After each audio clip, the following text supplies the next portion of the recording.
Well, let's get some more analysis now. We can speak to Andrew Smith, lecturer in liberal arts at Queen Mary University of London. Thank you very much indeed for joining us. A day of strike action today, but the unions aren't going to leave it there, are they? I mean, there's some serious damage they're likely to do to the economy if this drags on. Absolutely. I think this is, like you said, we heard there the list of different unions that were out. We heard about the mass mobilisations. I think we heard a lot of resolve about this being a long-running conflict. We know that essentially what we're looking at right now is essentially a kind of game of chicken, really. On the one hand, we can see there is an attempt to drive this through both houses of Parliament, through the lower house. We've already seen it move through the Assembly. It's going through the Senate right now. They hope to complete by the 12th. And really, we'll see the unions, I think, over the next couple of days. I think they're meeting already tonight to discuss the next steps. We've seen huge and really important movements in places. The EDF management said that nearly half of their staff were out on strike, and those, I think, are the really big things which will affect France's ability to stand up to this. So really, it's about how much now the unions can put that pressure on. They can maintain that kind of popular enthusiasm for the movement, and how quickly it can move through the various houses of French power as well. So a game of chicken, I think, which is playing out as we see it. Yeah, I mean, what is the government's argument here? Why have they not managed to get the majority of the French public on board, do you think? I think we can look really right back to the failure of the government to win round the CFDT, the kind of more moderate of the trade unions. There was really a big charm offensive the government undertook to try and win round its General Secretary, Laurent Berger. They failed. There was a red line which said that raising of the age of retirement was the big red line that could not be crossed. And so that really allowed the unions to form their intersyndical. It allowed them to present a united front. And that really kind of, I think, swayed popular opinion along with it.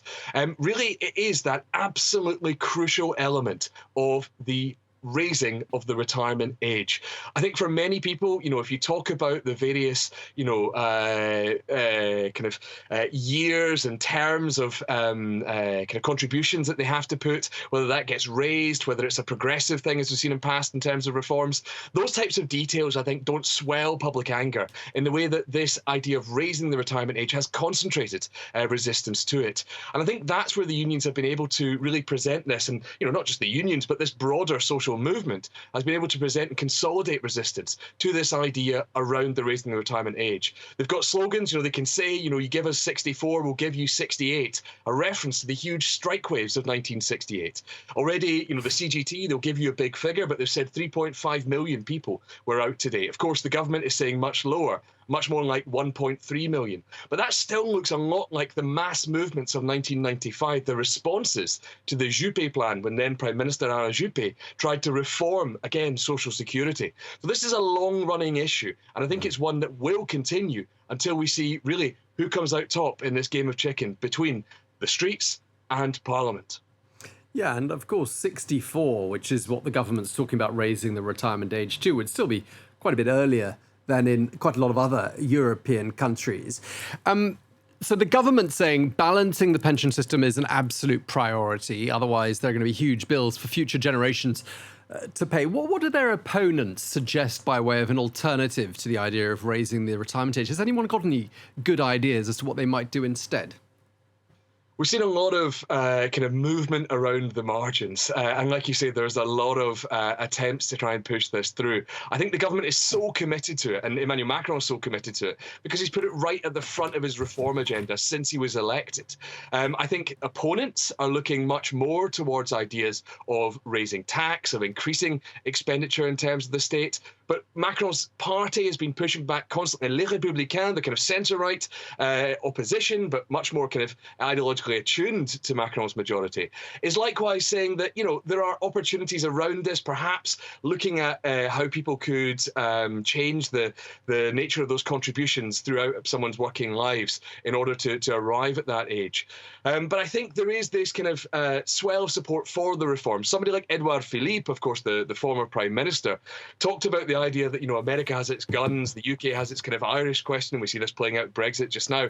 And again, that France has this constant reform agenda around its pensions. That issue, which will not pass in terms of until it is either done or dismissed. So I think this is something which, there is not really much room for compromise. For Macron's majority, they already say that they've moved back in terms of the age. They lowered the age from the original proposal. So for them, they've done their listening game and all the rest of it. But I think the people on the street feel that it's a deaf ear that's being, turned towards their voices. Okay, well, thank you so much for taking the time to speak to us. Andrew Smith, lecturer in liberal arts at Queen Mary, University of London. Thank you very much indeed.